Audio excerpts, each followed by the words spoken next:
मैं कल रात को, आप में से कुछ लोगों ने जो मुझे वीडियो भेजे होंगे, ऐसे ही मैं देख रहा था। जिनके साथ आप सीधी चर्चा में शामिल हुए,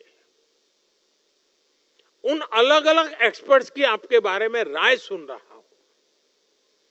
मंत्रियों से बातचीत में, पॉलिसी से जुड़े लोगों से बातचीत में, विकसित भारत के प्रति आपकी इच्छा शक्ति मैं उन चीजों में महसूस करता था। यंग लीडर डायलॉग की इस पूरी प्रक्रिया से मंथन के बाद जो सुझाव निकले, भारत के युवाओं के जो आइडियाज अब देश की नीतियों का हिस्सा बनेंगे, विकसित भारत को दिशा देंगे। मैं देश के युवाओं को इसके लिए बहुत बहुत बधाई देता हूं। साथियों, मैंने लाल किले से 1 लाख नए युवाओं को राजनीति में लाने की बात कही है। अपने सुझावों को लागू करने के लिए राजनीति भी बहुत शानदार माध्यम हो सकती है।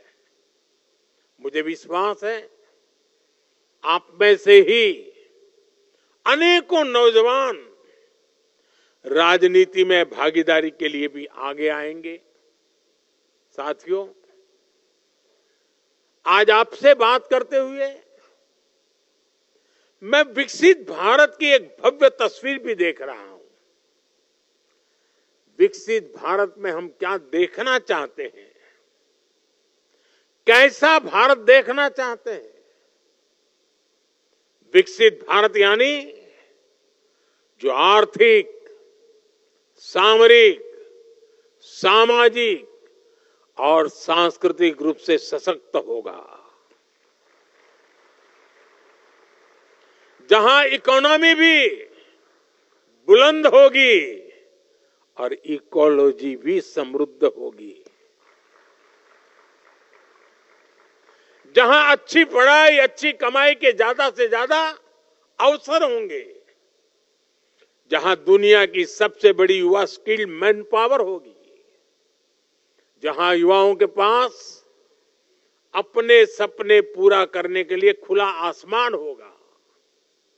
लेकिन साथियों, क्या हम सिर्फ बोलने से ही विकसित हो जाएंगे? क्या लगता है? वरना शुरू कर देंगे घर जाके माला, विकसित भारत, विकसित भारत, विकसित भारत है। जब हमारे हर फैसले की कसौटी एक ही होगी, हर फैसले की कसौटी क्या? विकसित भारत। जब हमारे हर कदम की दिशा एक ही होगी, क्या? क्या? जब हमारी नीति की भावना एक ही होगी, क्या? तो दुनिया की कोई भी शक्ति हमें विकसित होने से नहीं रोक पाएगी। हर देश के इतिहास में एक समय आता है जब वो क्वांटम जंप ले सकता है। भारत के लिए ये मौका अभी है। और मैंने बहुत पहले लाल किले से मेरे दिल की एक आवाज निकली थी और मैंने कहा था, यही समय है, सही समय है।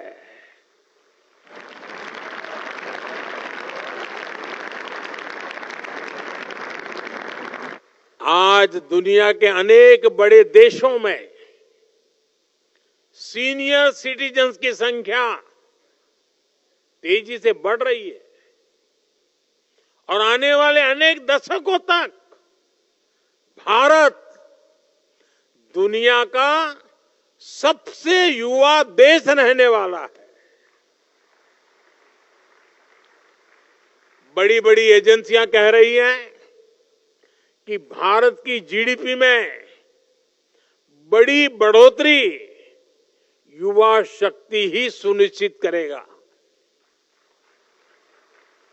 इसी युवा शक्ति पर देश के महान मनीषियों ने इतना अगाध विश्वास किया है। महर्षि अरबिंदो ने कहा था, भविष्य का सामर्थ्य आज के नौजवानों के हाथों में है।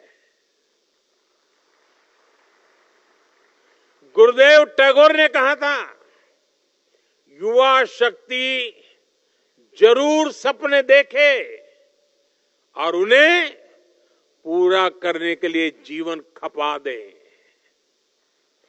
होमी जहांगीर भाभा कहते थे, युवाओं को नए नए प्रयोग करने चाहिए क्योंकि युवा हाथों से ही इनोवेशन होता है। आज आप देखिए, दुनिया की कितनी ही बड़ी कंपनियां उसको भारत के युवा ही चला रहे हैं। भारतीय युवाओं के सामर्थ्य की पूरी दुनिया मुरीद है।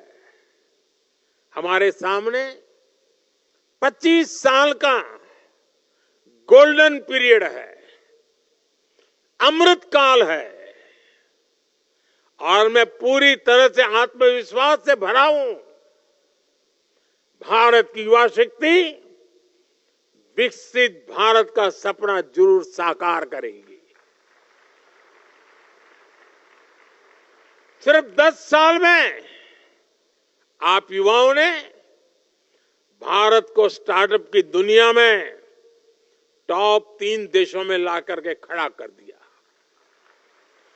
20 से 10 साल में आप युवाओं ने भारत को मैन्युफैक्चरिंग में इतना आगे पहुंचा दिया।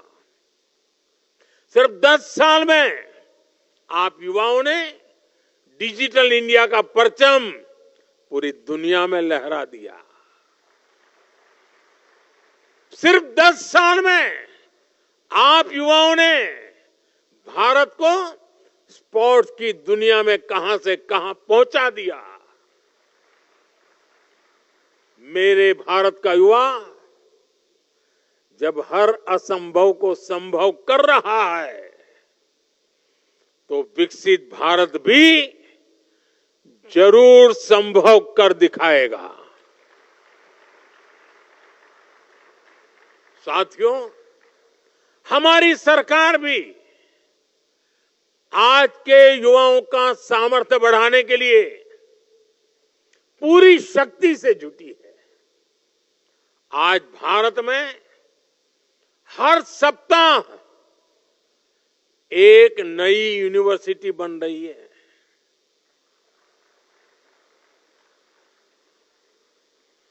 आज भारत में हर दिन एक नई आईटीआई की स्थापना हो रही है।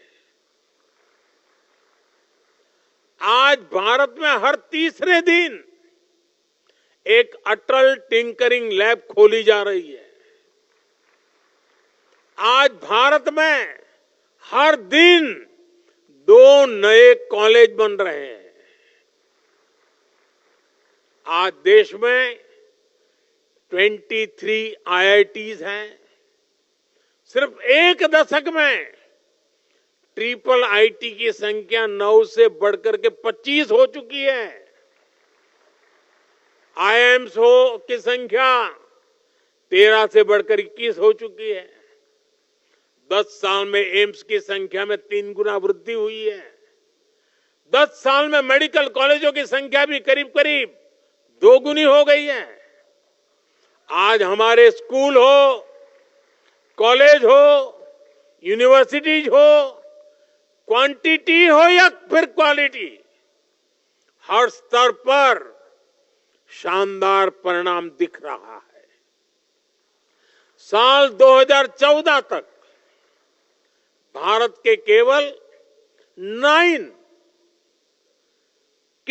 9 higher education institution QS ranking में आते थे। आज ये संख्या 46 है। भारत की शिक्षा संस्थानों का बढ़ता हुआ ये सामर्थ्य विकसित भारत का बहुत बड़ा आधार है। साथियों, कुछ लोगों को लग सकता है कि 2047 तो अभी बहुत दूर है, इसके लिए अभी क्या काम करना।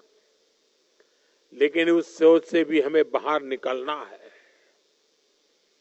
विकसित भारत की इस यात्रा में हमें हर रोज नए लक्ष्य बनाने हैं, उसे प्राप्त करना है।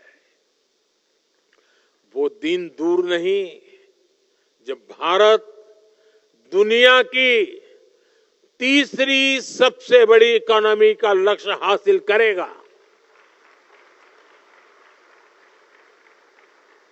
बीते 10 वर्षों में देश ने 25 करोड़ लोगों को गरीबी से बाहर निकाला। जिस रफ्तार से हम चल रहे हैं तो वो दिन भी दूर नहीं है जब पूरा भारत गरीबी से मुक्त होगा। इस दशक के अंत तक भारत ने 500 गीगावाट रिन्यूएबल एनर्जी कैपेसिटी पैदा करने का लक्ष्य रखा है। हमारी railway net zero carbon emission प्राप्त करने इस दिशा में 2030 तक अचीव करना है। साथियों, हमारे सामने एक बहुत बड़ा लक्ष्य अगले दशक में ओलंपिक्स के आयोजन का भी है। इसके लिए देश जी जान से जुटा हुआ है। स्पेस पावर के रूप में भी भारत अपने कदम तेजी से आगे बढ़ा रहा है। हमें 2035 तक स्पेस में अपना स्टेशन स्थापित करना है। दुनिया ने चंद्रयान की सफलता देखी, अब गगनयान की तैयारी जोरों पर है। लेकिन हमें उससे भी आगे का सोचना है। हमें अपने चंद्रयान पर सवार करके किसी भारतीय को चांद पर लैंड करवाना है। ऐसे अनेक लक्ष्यों को पाते हुए ही हम 2047 तक विकसित भारत का लक्ष्य हासिल कर पाएंगे। साथियों, जब हम बढ़ती हुई इकोनॉमी के आंकड़े की बात करते हैं तो कुछ लोग सोचते हैं इससे हमारे जीवन पर क्या प्रभाव पड़ेगा। सच्चाई ये है कि जब इकोनॉमी बढ़ती है तो जीवन के हर स्तर पर उसका सकारात्मक प्रभाव पड़ता है। इस सदी के पहले दशक में भारत $1 ट्रिलियन की इकोनॉमी बना। मैं 21st सेंचुरी का फर्स्ट 10 ईयर की बात कर रहा हूं। तब इकोनॉमी की साइज छोटी थी, इसलिए तब भारत का खेती का बजट कुछ हजार करोड़ रुपए था। भारत का इंफ्रास्ट्रक्चर बजट 1 लाख करोड़ रुपए से भी कम था। और उस समय देश की क्या स्थिति थी? उस समय ज्यादातर गांव सड़कों से वंचित थे, बिजली से वंचित थे, नेशनल हाईवे और रेलवे की स्थिति बहुत खराब थी। बिजली, पानी जैसी बुनियादी सुविधाओं से भारत का बहुत बड़ा हिस्सा वंचित था। साथियों, इसके कुछ समय बाद भारत $2 ट्रिलियन की इकोनॉमी बना। तब भारत का इंफ्रास्ट्रक्चर बजट 2 लाख करोड़ रुपए से भी कम था। लेकिन रोड, रेल, एयरपोर्ट, नहरें, गरीबों के घर, स्कूल, अस्पताल, ये सब पहले के मुकाबले कुछ ज्यादा होने लगे। फिर इसके बाद भारत तेजी से $3 ट्रिलियन का इकोनॉमी बना। नतीजा ये हुआ कि एयरपोर्ट की संख्या 2 गुनी हो गई। देश में वंदे भारत जैसे आधुनिक ट्रेनें चलने लगी। बुलेट ट्रेन का सपना जमीन पर उतरने लगा। भारत ने दुनिया में सबसे तेज गति से 5G का रोल आउट किया। देश की हजारों ग्राम पंचायतों तक ब्रॉडबैंड इंटरनेट पहुंचने लगा। 3 लाख से अधिक गांवों तक सड़कें पहुंच गई। नौजवानों को 23 लाख करोड़ रुपए का बिना गारंटी वाला मुद्रा लोन दिया। मुफ्त इलाज देने की दुनिया की सबसे बड़ी योजना आयुष्मान भारत शुरू की गई। किसानों के बैंक खाते में हर वर्ष हजारों करोड़ रुपए सीधे जमा करने की योजना शुरू हुई। गरीबों के लिए 4 करोड़ पक्के घर बनाए गए। यानी अर्थव्यवस्था जितनी बड़ी होती गई, उतना ही ज्यादा विकास के कार्यों ने गति पकड़ी, उतने ही ज्यादा अवसर बनने लगे। हर सेक्टर में समाज के हर वर्ग उसके लिए खर्च करने की देश की क्षमता उतनी ही बढ़ी। साथियों, आज भारत करीब करीब $4 ट्रिलियन इकोनॉमी है। इससे भारत का सामर्थ्य भी कई गुना बढ़ गया है। 2014 में जितना इंफ्रास्ट्रक्चर का पूरा बजट था, जितने पैसे में रेल, रोड, एयरपोर्ट सब बनाए जाते थे, उससे कहीं अधिक पैसे आज भारत सिर्फ रेलवे पे खर्च कर रही है।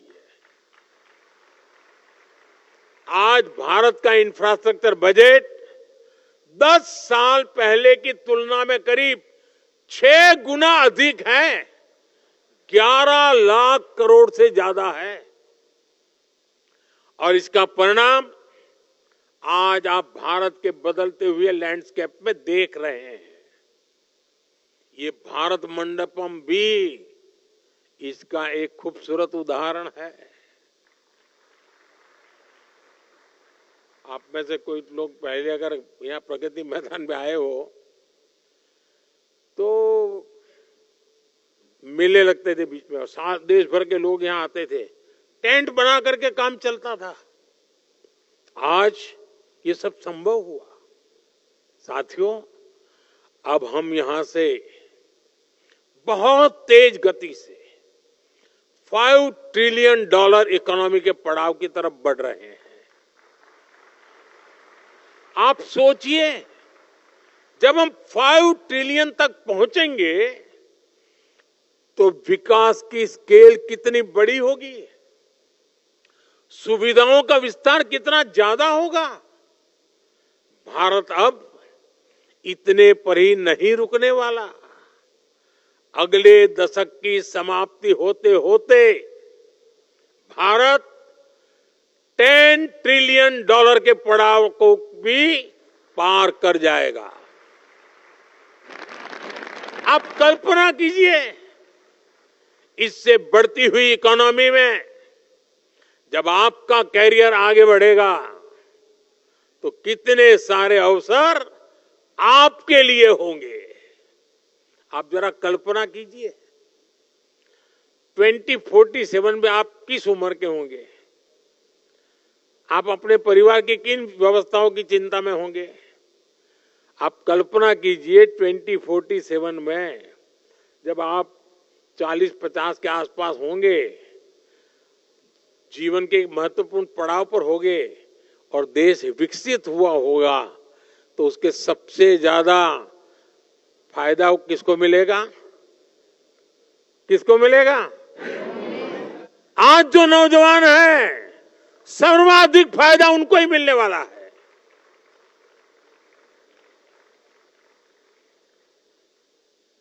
और इसलिए मैं आज आपको पूरे विश्वास से कह रहा हूं, आपकी पीढ़ी न सिर्फ देश के इतिहास का सबसे बड़ा परिवर्तन करेगी, बल्कि उस परिवर्तन की सबसे बड़ी लाभार्थी भी होगी।